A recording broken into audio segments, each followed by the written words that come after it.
Dampak positif yang dirasakan oleh bangsa Indonesia saat kependudukan Jepang adalah diperbolehkannya menggunakan bahasa Indonesia. Kemudian dampak negatifnya adalah adanya romusa atau kerja paksa. Dan dampak lainnya adalah satu, penggantian nama-nama kota dari bahasa Belanda menjadi bahasa Indonesia, seperti Batavia menjadi Jakarta dan Buitenzorg menjadi Bogor. Yang kedua, sulitnya proses komunikasi antar pulau dan dunia luar, karena Jepang mengendalikan saluran komunikasi.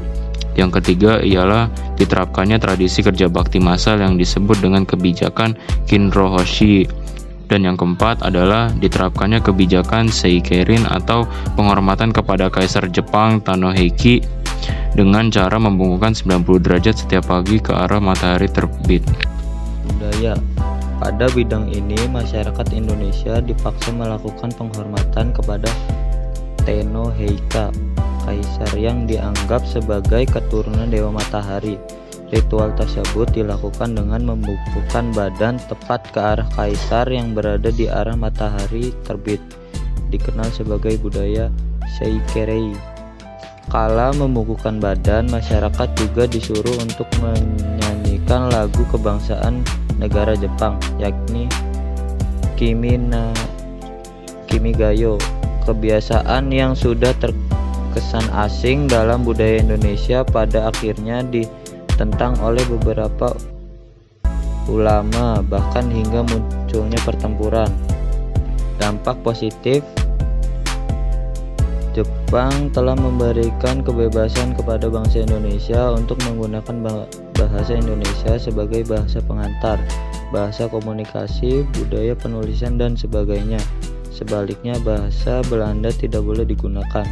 Dampak negatifnya adalah adanya pemaksaan yang dilakukan oleh pemerintah Jepang agar masyarakat Indonesia terbiasa melakukan penghormatan kepada Tenno atau kaisar yang dipercaya sebagai keturunan Dewa Matahari, Omiterashi Kami. Sistem penghormatan kepada kaisar dengan cara membungkukkan badan menghadap Tenno disebut dengan Seikirei. Penghormatan Seikirei ini biasanya diikuti dengan menyanyikan lagu kebangsaan Jepang, yaitu Kimigayo. Dampak negatif ekonomi yaitu terjadinya krisis ekonomi serta inflasi yang sangat merugikan masyarakat. Kegiatan ekonomi dilakukan hanya untuk kepentingan perang dan seluruh sumber daya alam maupun bahan mentah digunakan untuk kegiatan perang Jepang. Dampak positif dalam bidang ekonomi, didirikannya Kumiai yaitu koperasi yang bertujuan untuk kepentingan bersama. Diperkenalkan suatu sistem baru pertanian yaitu line system. Suatu perombakan struktur pemerintahan berdasarkan kaidah di Jepang, daerah presidenan berganti menjadi Shu, kabupaten berganti menjadi Ken, kota praja berganti menjadi Shi, kewedanan berganti menjadi Kun, kecamatan berganti menjadi So, dan desa berganti menjadi Ku. Kewajiban untuk melakukan Seikirei pada Kaisar Tenno Heika saat melakukan upacara bendera, kewajiban untuk memakai bahasa Jepang dan menghapus bahasa Belanda. Pembentukan suatu angkatan laut dan angkatan darat di berbagai wilayah di Indonesia seperti di Kalimantan, Nusa Tenggara, Maluku, Sulawesi, dan Irian, yang pusat kemiliterannya berada di bawah Panglima Jepang yang berada di Dalat.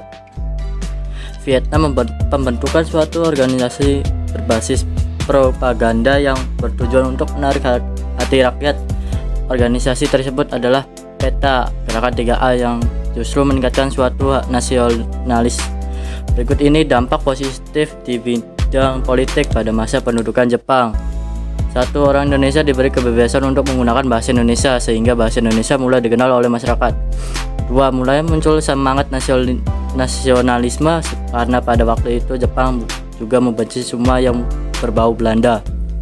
3.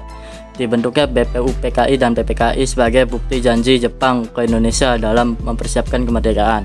Berikut dampak negatif dari bidang politik pada masa pendudukan Jepang. 1. Jepang melarang semua kegiatan berbau politik. 2. Jepang melarang kegiatan berkumpul.